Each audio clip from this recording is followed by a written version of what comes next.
Hey there everyone, this is Samuel Johnson and welcome back to the Spider-Verse Retrospectives, and today we're going to be continuing our discussion on the second Edge of Spider-Verse miniseries as we take a look at Edge of Spider-Verse Volume 2, Number 2. So, what batch of Spideys will we be meeting today? Well, our first story checks in with Spider-Gwen. Yeah, basically the story opens on Earth 65 as we see Gwen and the Mary Janes getting ready to be the opening act for a woman named...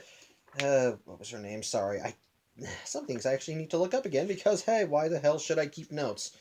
For It's for a singer by the name of Lila Cheney, and of course Gwen. Gwen, of course, is a little late because she was doing her Spider-Woman antics. Something that does annoy the Mary Janes, but hey, she's still there before the show starts, so it's all good. Unfortunately, Gwen can't promise that she won't resume her Spider-Woman duties when they're actually on stage because, well, crazy people are going to be crazy, and she kind of gets confirmation as her dad, who's kind of operating as a private eye, comes to Gwen and lets her know that a supervillain has planned to attack the stadium, specifically Mysterio, who pretty much just announced on all the airwaves that he was going to crash the show. As such, George Stacy tells his daughter to stay on high alert, and so Gwen decides to take appropriate measures. As such, she and the Mary Janes go on stage, so she brings a bag on her, and so at first, the show seems to go off without a hitch as the crowd cheers, they play a song, everything all goes well, until the stadium gets gassed. And sure enough, once everyone breathes in the gas, they all start hallucinating their worst fears. So I guess Mysterio's taking a page out of Jonathan Crane's book. But thankfully, Gwen was prepared, as the thing she had in her bag was a gas mask, which she immediately dons before suiting up into her Spider-Gwen jammies and swinging into the crowd. And sure enough, sitting in the rafters above the show is Mysterio, who Gwen immediately just swings up to, and basically she tells Mysterio to knock this shit off. He says no chance in hell, so she just punches him in the face. Yeah, that's what she does. I think he does try to attack her too, even tries hitting her with gas, but again, gas mask. But either way, it's still Mysterio. It's still Mysterio, and while he may be good with illusions, he's just Mysterio. So he's down for the count, and the police arrive. Thankfully, they're able to disperse the remaining gas, but sadly, because of Mysterio's intervention, the Mary Jane's show has been essentially canceled, so Lila Cheney is the one put on stage. So Gwen kind of laments that the Mary Janes have lost their big break, though I think they should get a big break by themselves, considering that Spider-Gwen is in their band's roster, but hey, maybe being a superhero isn't as cracked up as it's meant to be. But ultimately, while Lila Cheney's show goes on without a hitch, well, she does still think the Mary Janes put on a kick-ass show, so she invites them to come on stage and sing with her. And so, the Mary Janes do get their second chance, and they rock out with her, having fun, singing a song, and playing for the crowd. So, yeah, everything seems to go well. And so, the story ends as Lila and the Mary Janes all go off together, as they're all just ready to, hang out, be friendly, and all that jazz. Though, sadly, the good mood comes to an end, because, well, a wasp closes in on the group and stings Gwen. So yeah, she's kind of fucked. But anyway, with that story done, we move on to the second Spidey story in this one. In this case, this story is going to introduce us to Spider UK. What's that? We've already met Spider UK and he's supposed to be dead now? Well, you are correct. We met a Spider UK and he was killed in a previous storyline, Spider-Geddon. But this is where I have to remind you about one little interesting tidbit about the multiverse. It's infinite. And the thing is, while there are specific versions of Spidey that exist in certain parallel universes, well, it has been showcased that when it comes to the multiverse, even variants can have variants. After all, the whole crux of the multiverse is that the world split off because of branches in the timeline, different decisions, different outcomes, different circumstances that could have happened but didn't, but happened somewhere else. But as a result, yes, while Spider UK is a variant of Spider-Man, who's to say that Billy Braddock didn't have variants of his own? After all, in the previous Spider-Verse miniseries in the Spider-Man story, we were showcased that specific version of Aunt May also had variants herself, as we were able to briefly see that there were other versions of Spider-Man across the multiverse, each wearing different costumes that were based on different Spider-Men. So who's to say? So of course, Billy Braddock would also have other variants of himself as well. And so this story actually opens on Earth 834, one Earth away from Earth 833. Or it would be if Earth 833 hadn't been destroyed, but we're not talking about that. Basically, what's going on is that the story takes place in London as, again, sorry, I gotta look into the book because I don't remember specifics very well. Basically, what's going on is that a new green public transport is going on in the Windsor. It's a new transport line called the Windsor Line, and it's being put through London's capital. And of course, the mayor of London is bankrolling it. Of course, while there are rumors going around that he kind of skimped on safety procedures, the mayor just brushes it off and says that this construction is as safe as possible. Nothing could possibly go wrong. Spoilers: things go wrong. Basically, below the surface, as construction workers are digging around, they wind up finding something. And one guy first thinks it's a terracotta warrior, immediately they're told what it is as we get a panel showcasing a giant lizard eye looking at them. As such, the comic then cuts to the Spider UK of this story. A Muslim girl by the name of Zarina, who is in the middle of Ramadan. So she's just kind of spending the time in Ramadan, just goofing off with one of her friends, playing video games. Of course, her friend wonders if she should be, actually resting at this time, since, as a part of Ramadan, she's supposed to be fasting, so of course she's going to be a little weak. But hey, she wants to celebrate Ramadan however she wants, and hey, it's 1 hour away before she can stuff in her face, so everything should be good, right? Right? Yeah, this is a Spider-Man story. Things always go wrong, and an easy time is never guaranteed. And sure enough, immediately an earthquake shoots up. And basically, they immediately hear a boom, and when Zarina and her friend check their phones, they see that some giant lizard is attacking downtown London. As such, while Zarina may be a little weak from fasting, she is still the city's resident Spidey. So she decides, okay, I gotta go kick ass regardless of my hunger. And so, against her friend's advice, she suits up in her Spidey jammies and jumps out the window swinging away. And if I can, let me see if I can at least find this Spidey's costume, which is here. This is hold on. Yes, this is Spider UK Zarina, and I like her costume. It's pretty cool. I like how it's basically just. I like how it's essentially its own thing. It's not while Billy Braddock was meant to actually be Billy Braddock was meant to be an alternate Spider-Man, you kind of have to remember that he was also meant to be an alternate version of Captain Britain. And so as a result, his costume definitely had a much more British flair to it, hence why his suit had a Union Jack plastered on the front of it mixed in with the webs. But I like that ultimately Zarina's Spider UK costume is kind of its own thing, mixing in more of the spider elements of her aesthetic, while ultimately having her jacket having the British flag on the sleeve, still showcasing that she is a resident of the UK. Again, I dig it. So as a result, Zarina flies in, and Zarina swings over and decides to start kicking Wyvern ass. And sure enough, she does find it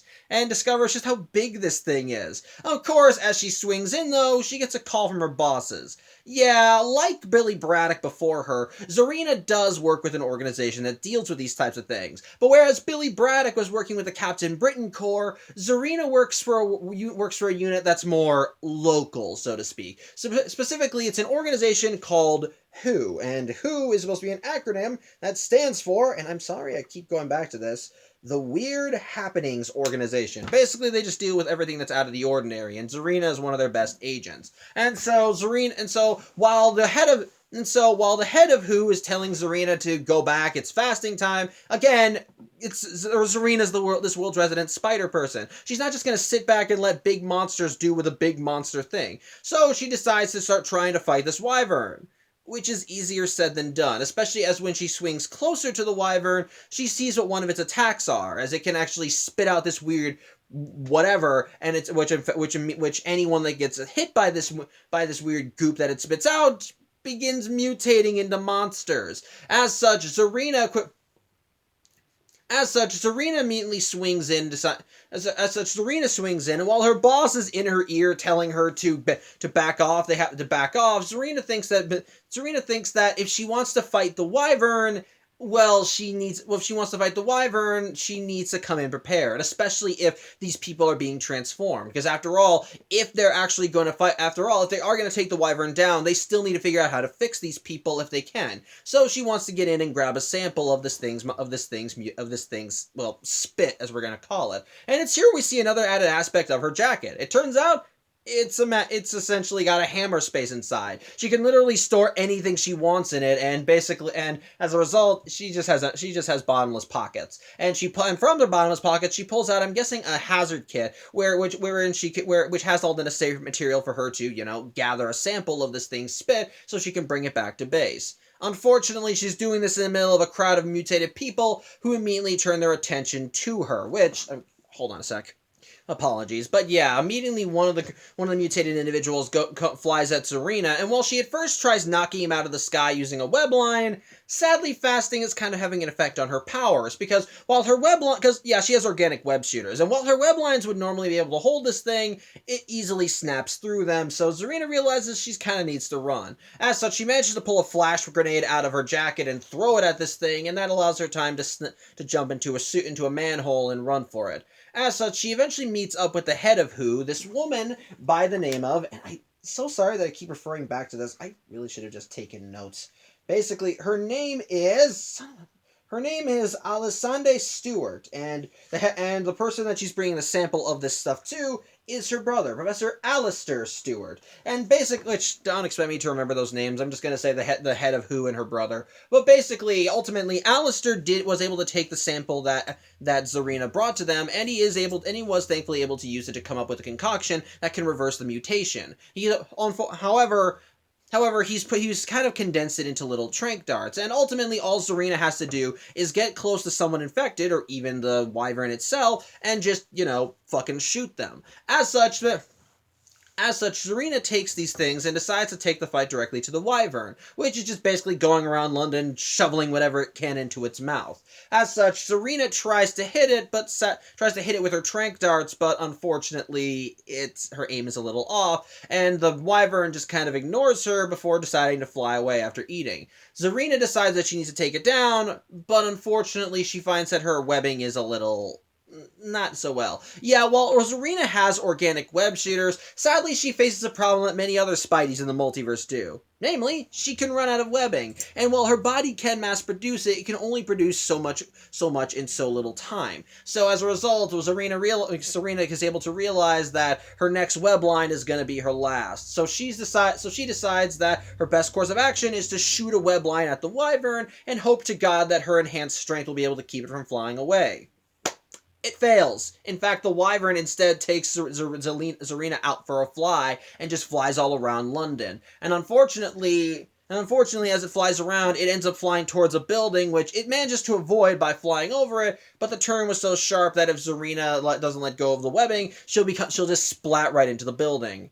Unfortunately, though, she's also very high up, and I have to remind you, no webs at this time. However, Zarina has a little trick. You see, early in the comic, we saw that Zarina had a pair of earrings that she expositioned were supposed to keep a certain power of hers in check. Namely, bioelectricity. Think Miles Morales' Venom Blast, but she's able to disperse it across her entire body. And as such, Zarina believes that if she can use the bioelectricity in connection to, the Earth's magnetic pull and all that crap, she may be able to lighten her fall. As such, as she's falling, she takes her earrings out, and sure enough, her bioelectricity flares throughout her body, and combine that with the ground, it does end up slowing her fall enough so that she's able to essentially glide down to the ground, though she stumbles when she lands.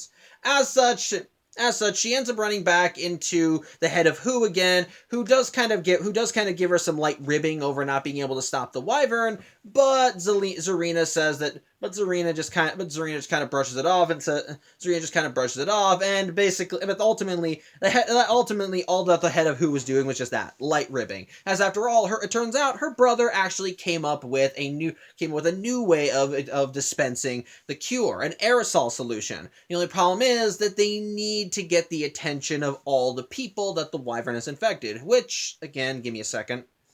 Apologies, but Yeah, basically, basically in order to get their attention, she ends up using a beeper, which is causes a siren that ends up calling all of the infected individuals to the location of Zarina. And hold on again. Sorry, Chinny was doing stuff. But yeah, basically they call all the infected individuals there, and she ends up dispersing the gas.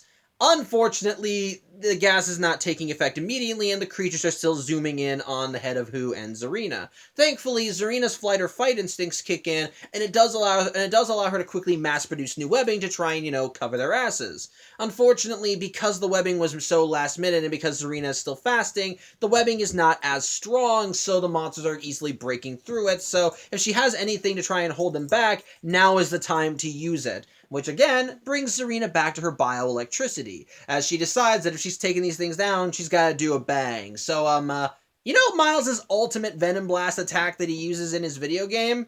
Zarina does that. She pulls out her earrings, and immediately the area is just covered in a giant boom of bioelectricity. Again, hold on one second.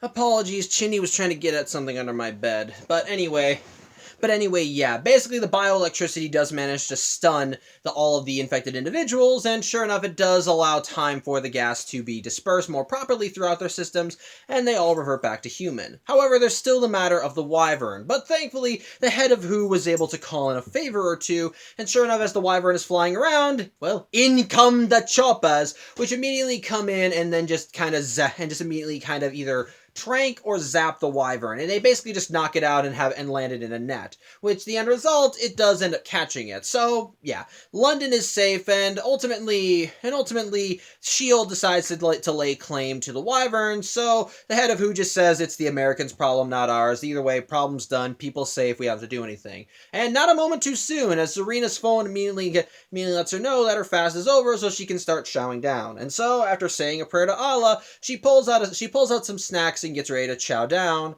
Before a portal opens in front of her, and from it comes Madam Web, who's here to tell Zarina that she needs to recruit her for the Spider Army. And yes, it's here where I should say it, Zarina was the third lady in the hood. So, that's all of them. Although, before Zarina goes to join Madam Web, she asks if they can stop to get a falafel first. So, yeah, that's where that story ends. But, of course, this also leads us to the third story. And this one actually opens with Annie Mae Parker, aka Spiderling, on Loom World as she's tending to the Great Web. Just, repairing holes, patching up any breaks here and there, which I thought would be like Spider Zero's job, but whatever. Whatever. Spiderling is the pattern maker, so why not? However, as Annie Mae is going around doing her own thing, she happens to notice something strange in the web. It's not like there's anything changed in the web from her perspective, but she happens to find one particular line of the web. And this one is one that she calls a primal line. Now, this is kind of where things are a little iffy, as the reason that this strand of the web is called a primal line is because it's supposed to be one of the first parts of the web that was weaved before when the web was first formed. And I find that a little odd, considering that the web that we see in this story is not the original web of Life and Destiny. That web was destroyed by Spider-Norman during the events of Spider-Geddon, and the only reason we have a web now is because Annie Mae had to reweave it as the pattern maker. And so I don't really understand why this could here. My explanation for this is that when Annie went back and re-wove the web of Life and Destiny, there were still some strands of the web left lying around. As after all, while the structure itself was destroyed, there were still fragments of it lying about Loom World that could be utilized. In fact, Annie, Mayday, and Anya took advantage of that to use strands of the web to, give themselves armor at the climax of Spider-Geddon. So I wouldn't be surprised if when Annie Mae went back to Loom World to reweave the web, that she had to, that she used some loose strands from the original that were lying around. So I guess that would be an explanation for why there's a primal strand in the new web, but whatever, my rant on that aside, this primal strand has connected to it a story. Specifically, the story of how the original web was formed. Now, as I mentioned, when it came down to the Great Weaver, the one in charge of maintaining the web of life and destiny, well, while he tended to the web and maintained it and kept it all in order, he's not the one that wove it. And especially, and the thing is, as we saw with Spider-Verse, the role of the Great Weaver could be passed along. When the original Great Weaver was killed by Otto, Karn took up the mantle and carried it till Spider-Geddon, when he was killed by Verna. After that, when the new Web of Life and Destiny was formed, his role was technically filled by Spider-Zero, who, while not carrying the name of the Great Weaver, did carry on all the responsibilities. So in that sense, while the Great Web has usually had someone to tend to it and keep it safe, the people behind it are a lot different. And basically it's through this strand that we see the story of it. And it turns out the weaver of the original Great Web was a girl, an entity an astral, basically a cosmic entity by the name of Neith. One of the or Neth, I think it's Neith or Neth. I'm just going to use both pronunciations. Tell me which one is right whenever you can. But ultimately, Neth was one of the original denizens of Loom World before the Inheritors came along and took it over, terraformed it. You pretty much just eventually covered its entire surface with fragments of worlds they had conquered. And Neith was not an only child. She had an older sister, and that older sister was Shathra. Only back in those days, Shathra was not insane or crazy or monstrous. Rather, Shathra was just a slightly narcissistic older sister. Not really narcissistic in the sense of she thought she was always right, but to the point where she felt that she could bear more responsibilities. And we see Neth going to Shathra as she's in the middle of a new responsibility that their mothers have given her. And basically, their mothers have tasked Shathra with essentially creating the blueprint that is supposed to have essentially become, well, the baseline for the multiverse. And in Shathra's case, she makes something called a great nest, which of course is based off of wasps. And while the great web is supposed to have everyone's destinies like intermingled and intertwined and just connected in small ways, since it's like strands on a web, in the case of Shathra, her great nest would have had everyone be isolated, live out their lives in their own little personal honeycombs until they eventually reach the right age and they could come out and become one with the hive, as Shathra calls it. Neth thinks that she might be overdoing it a little. And she doesn't say it in an insulting way, as she tries to be polite about it, but she does tell Shathra that she might be overthinking it a little. As such, Neth decides to show Shathra how she would do it, and it's from here that Neth starts weaving her own web, which shows that she has her own web shooters. But as a result, she ends up making her own design for the Web of Life and Destiny, and talks about how it's just kind of random, chaotic, but ultimately it's beautiful, and how everyone's lives are connected, how they can go this way and that way, but ultimately it's the people themselves that define which way the web goes. That will keep everything going. And as a result, Shatra's a little put off by this, but ultimately when her and Neith's mothers show up, which I apologize, I do not remember their mothers' names. There's some kind of cosmic things, which, you know what, hold on a sec.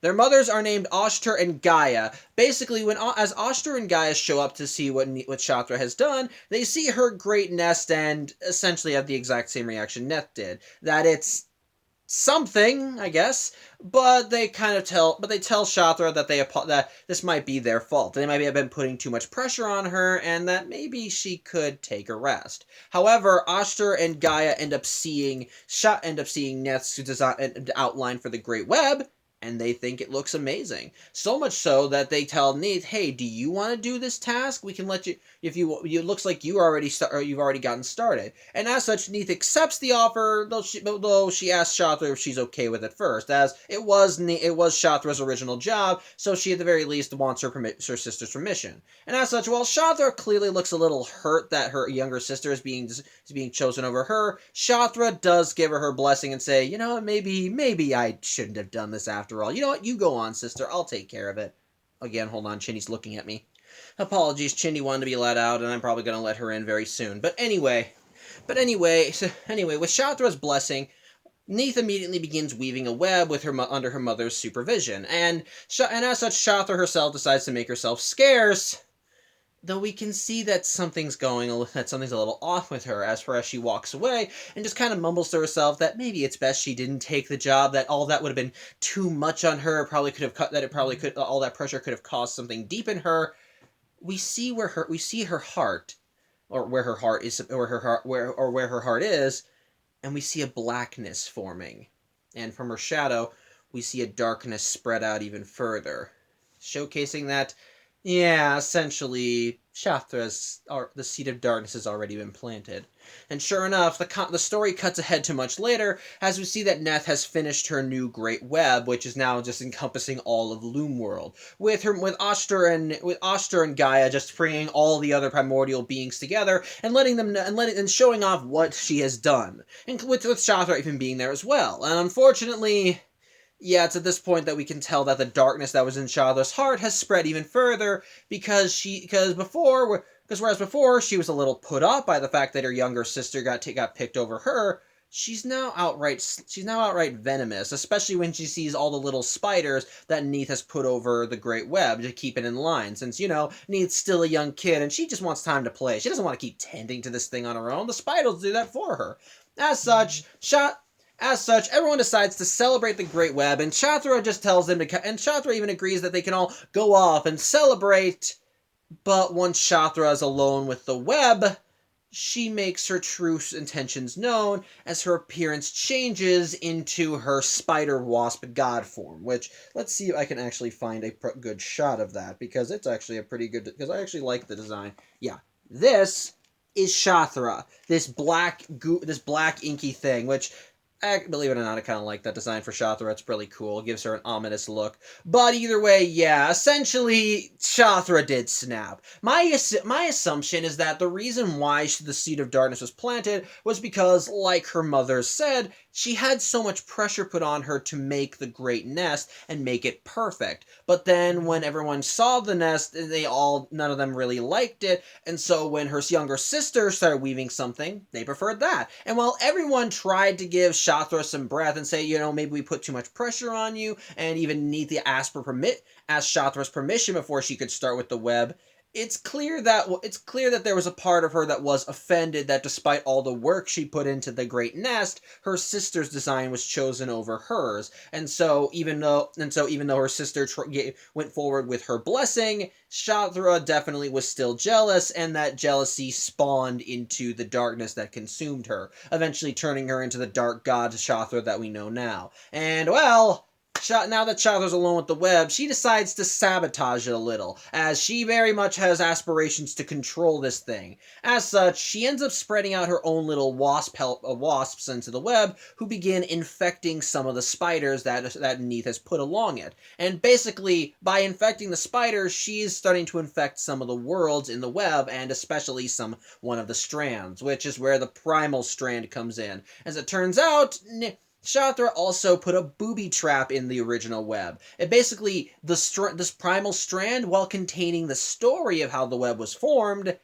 is also a trigger.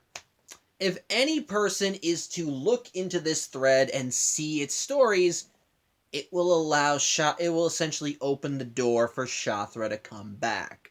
And yep, back in the present day, as Annie looks at this primal thread, she quickly realizes too late that by viewing the story, she's allowed Shathra to make her way to revive. And while Annie quickly tries and undo this mistake, it's too little too late, as Shathra materializes right there in the Great Chamber and attacks Annie May. And sadly, it does not go in Annie's favor, as immediately she's stung by wasps and begins immediately mutating into a wasp totem herself, becoming, as Shathra puts it, her own little nestling. Which, what I also like is that Shathra recognizes that Annie May is the daughter of a Peter Parker variant, which again makes sense. She has come into contact with Peter in the past, so she would know who he is. And would probably recognize someone of his bloodline. But either way, yeah, the story ends as Shathra takes control of the pattern maker, and well, she's already in the Great Chamber, and she's got a lot of work to do. She's gonna be remaking her great nest. So yeah, that's bad. But ultimately, the final story in this comic is a mini Marvel story. For those that don't know, mini Marvels is a thing that Marvel did that's essentially just cute little adventures. Basically, it's its own little separate continuity from the main Marvel universe, wherein all the major Marvel superheroes and characters are just mini, small, almost like children in spandex, so to speak. Even their conflicts aren't really anything big or grand. Sometimes it's just who gets to have lunch, what superhero ate the last cookie, who makes the best art project, blah blah blah. It's basically just meant to be like gag-a-day comics that are just there to have a good laugh and move on. And when in the mini Marvels universe, we see this world's Peter Parker, Miles Morales, and Spider-Gwen all just shooting hoops with each other, and all three of them are in their Spidey jammies. As such, Peter is talking about how happy he is that Miles and Gwen exist in his continuity now, and how he's glad that they can all hang out with some big multiversal crisis going on, and that before immediately a portal opens and Spider UK pops out. The original Spider UK.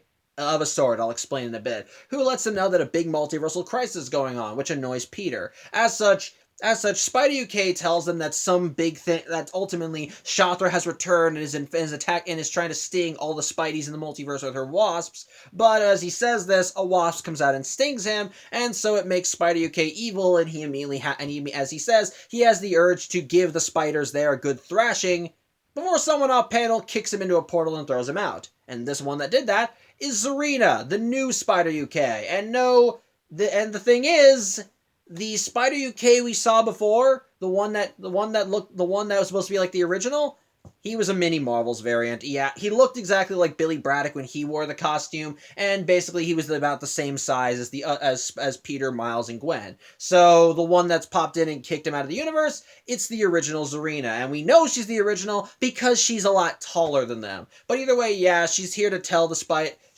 the Spideys know that she wants to recruit them for her own multiversal crisis. And when she introduces herself as Spider UK, they're like, "But I thought he was Spider UK." And she tries to go on to say, "Well, the whole thing with the multiverse is," before Peter just gets fed up, yells that he knows what the multiverse is before he just storms off because he doesn't really want to get involved in another multiversal event. And so the story ends with Zarina apologizing, but Miles telling her it's fine, it's not her, it's just the situation itself. So alright, so my thoughts on each story. First, the Spider-Gwen story, and it's enjoyable enough. It's not really too much. After all, at this point in time, Spider-Gwen has very much been well established as her own individual character, so having her be featured in these stories is just another tick on her box. Just showcasing her kicking ass and doing her own thing while dealing with the usual spider problems. Trying to aspire to her own dreams while, having to duke it out with supervillains. And of course, she deals with kind of a standard supervillain thing as she's attending an event which gets interrupted by a supervillain. In this case, she and her band are going to be opening up for again, what was her name? I'm sorry that I keep looking back to this book for these things because I should have just taken notes. For Lila Cheney, she and her bandmates are opening up for Lila Cheney, and ultimately, as they go on stage and start playing, that's when Mysterio attacks and gasses the place. It's, again, just standard superhero fare. Just bad guy shows up, kicks ass, and Spider-Gwen has to stop him. It's nothing too big, nothing too fancy, but it's enjoyable enough in its own regard. Seeing Spider-Gwen doing her thing, still fighting a good fight, duking out with the supervillains, which I'm a little surprised that they used Mysterio for this story, because the thing is, Mysterio was pre-established in some Spider-Gwen solo books, as in her universe, he was a lot more mysterious, if that makes any sense. As the first time that Gwen encountered Mysterio was during the brief period when she had no superpowers, and she and her band went to a haunted house that was meant to be branded as Mysterio's, and the entire time they were there, they just had a mind trip as Mysterio screwed with their heads, to the point where when they thought they finally got him, it wasn't even really him. It was just very much weird and surreal, so it's a little surprised to see him here trying to do what he's doing, but hey, we guess, but hey, at the very least, it's kind of fun seeing Gwen kick his ass. So overall, it's nice, and I do at least like that she gets the reward in the end by having her and her band be able to play with Lila Cheney. So at least they got a win. It's just again, the story's nothing too big, nothing too fancy, but it's just a fun time all around, and I dig it. But of course, it still ends on a sour note, as despite everything that Gwen has accomplished in the story, we see her go the way of Spider-Man Noir, as we see a wasp sting her. This one being a lot more subtle than what Shathra did with the Peter of Noir universe, as this one literally, as in this reality, she just literally sent a wasp to sting her, which I'll give credit where it's due. I kind of like that that's how Shathra's infecting Spideys. Like, the thing is, with most Spideys in the multiverse, how they each got their powers was through, well, a spider bite. They all got bitten by radioactive or mystical spiders, and as a result, that's how they got their spider powers. So the idea of Shathra infecting the various Spideys in the multiverse by just sending out wasps to sting them in similar fashions, again, kind of cool. I like that. Very creative, and it's very subtle. As after all, just having a wasp go around and sting people is enough to try and get your attention. So again, I dig it. Good stuff. But anyway, but again, overall, Spider-Gwen story enjoyable. But what about the Spider UK story? Again, it's also enjoyable. A really kick-ass story that I think does well in establishing Zarina's status quo as Spider UK. And what I kind of like is that ultimately, she is very much her own thing as Spider UK. In fact, if I have to say it, the only real thing while there are still some base connections between Zarina and Billy Braddock, her Spider UK is very much a different beast than Billy's. Of course, they do have some things in common. After all, they're both British. They both British. They both live in the UK in some regard, and they of course both have the standard array of spider powers. Web slinging, clinging to walls, super strength and agility, and so forth. But I do like that we see a bit more of But I do like how Zarina's deal is a lot more unique compared to Billy. The thing is, I don't hate Billy Braddock. I liked Billy Braddock. He was cool. But ultimately, Billy Braddock kind of suffered from the fact that he was not only a variant of Spider-Man, but also a variant of Captain Britain, which, and again, didn't hold him back as a character. He was still a good character, and I liked reading about him, but ultimately, he was still tied to these two things. But in the case of Zarina, ultimately, the only spider characters that she's affiliated with are, well, the main universe Spider-Man, because, well, Spider-Person, and Billy Braddock, since as Spider UK, she's meant to be a variant of him.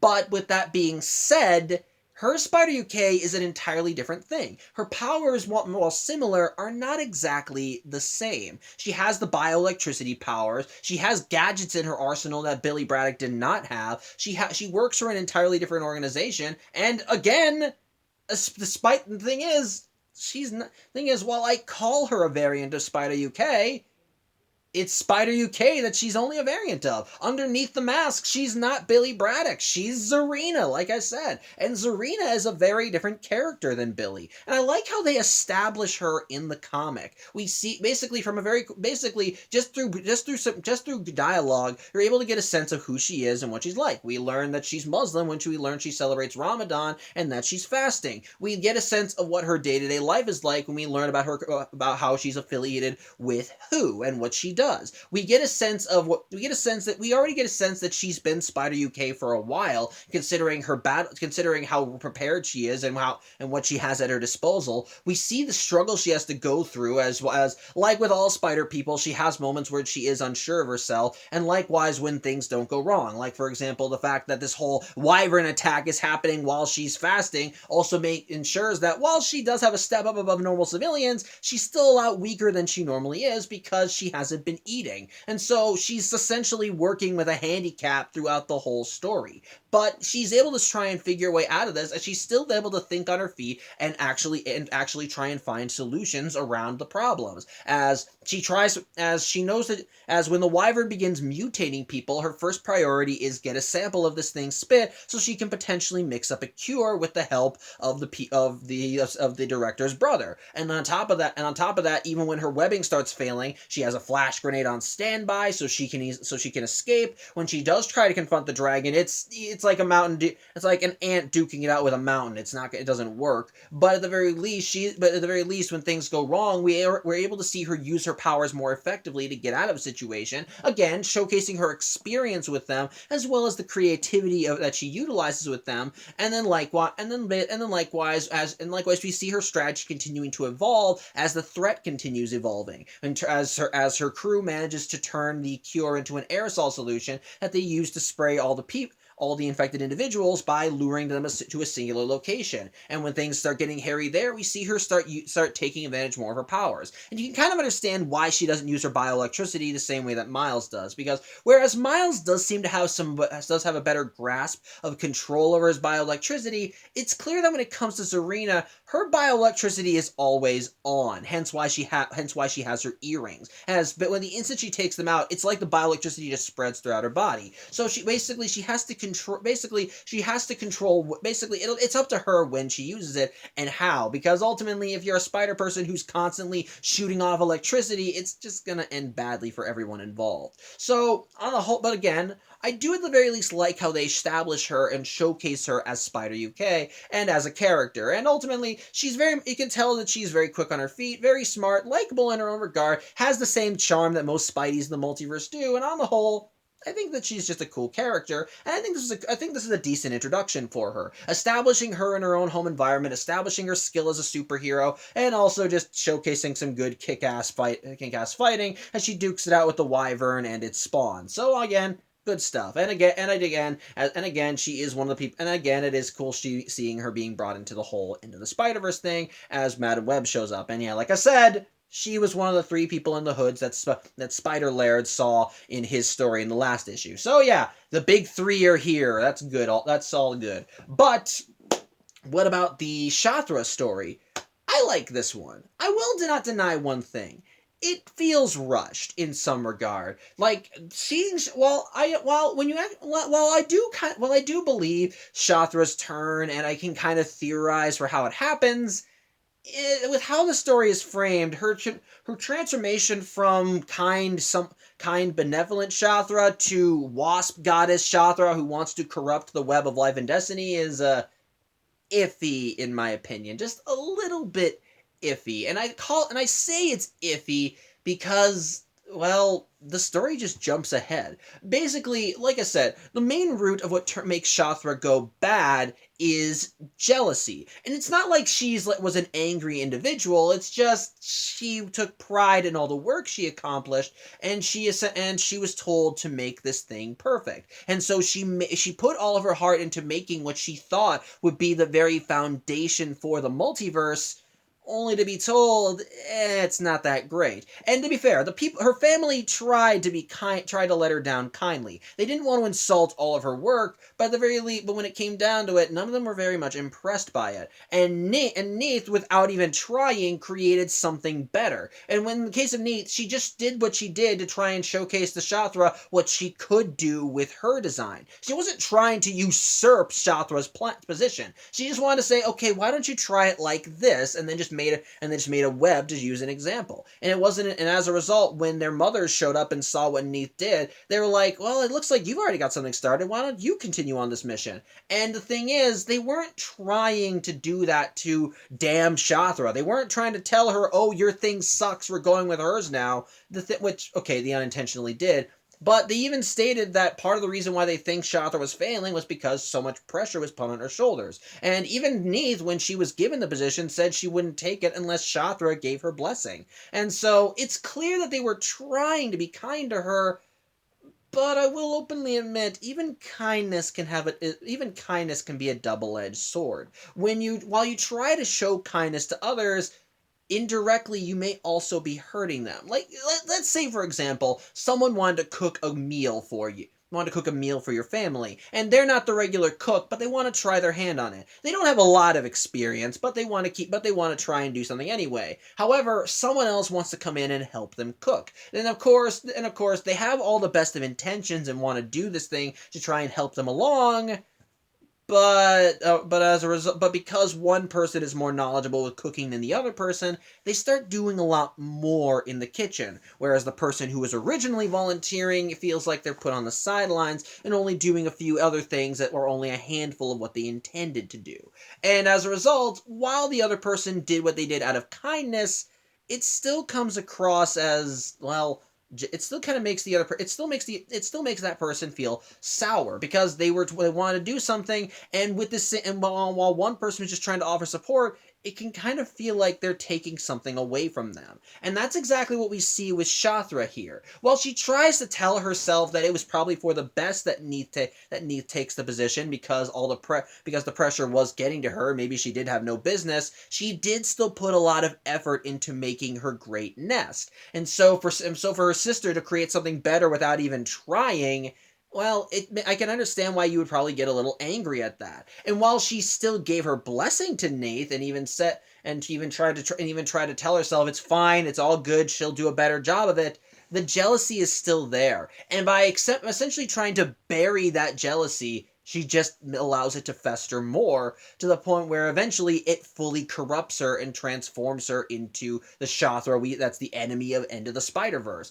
Very much making her a monster. Which I understand that transformation. I like seeing where the start of darkness became, and I do kind of like that the seed that's the seed that spawned the evil was born out of unintentional jealousy. Because after all, when you kind of try denying the dark sides of yourself, it can allow them to fester and grow more. So I like that that's kind of what made Shathra go evil. But with that said, it just feels like a big leap going from one end to the other. As when we see Shathra start going evil, we see her walking away from her sister as she's been appointed to make the Great Web, and she just goes, "It's fine. She'll do a better job of it anyway. That stuff would have been killer on me." And then the next scene, she's all like, "What are those disgusting things over the web?" Like, it's just like immediately go from one end to the other. Wouldn't it have been nice if we saw the transformation, if we saw the darkness slowly overtaking her, maybe just a little bit at a time, even in a montage, so to speak. Hold on one second, chinny stuff.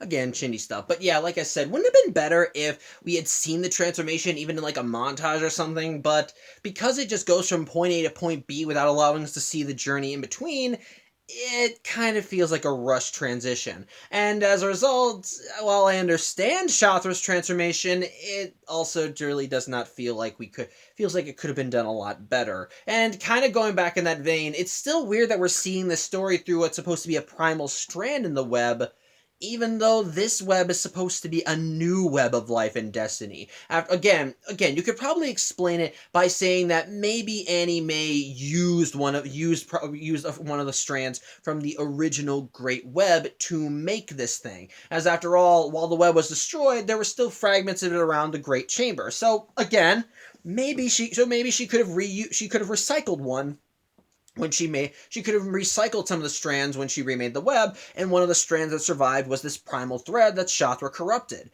But the thing is, that's never explained to us, and we're only led to guess that that's what's going on. So, while you could make an explanation for that, I would have preferred if they actually answered that in the story. So, yeah, that's a problem. As a result, while I don't think the Shathra story is bad, it at the very least does kind of give an answer to how Shathra returned, and it showcases what her end goal here is, that she's essentially trying to corrupt the Great Web via corrupting the totems that possess it, as she did state that she'll send her wasps out to infect all the spiders that walk across the web, i.e., all the spider totems that are connected to it. While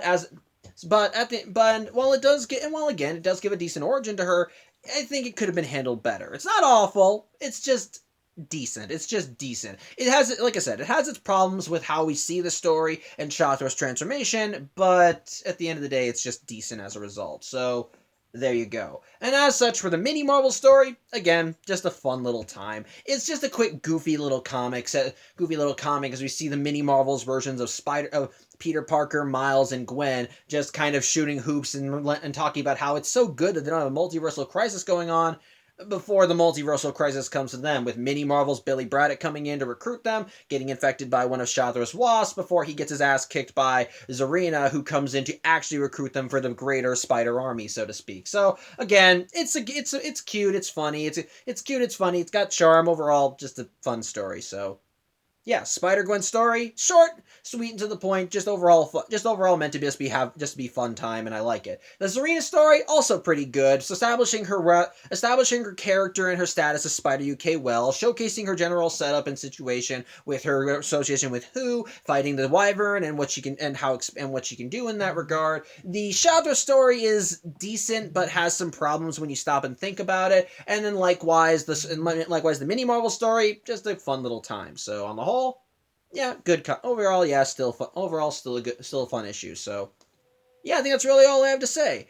I thank you for watching. I'm Samuel Johnson, and I hope to see you on Saturday as we look at issue 3. So till then, I hope you have a good night and take care.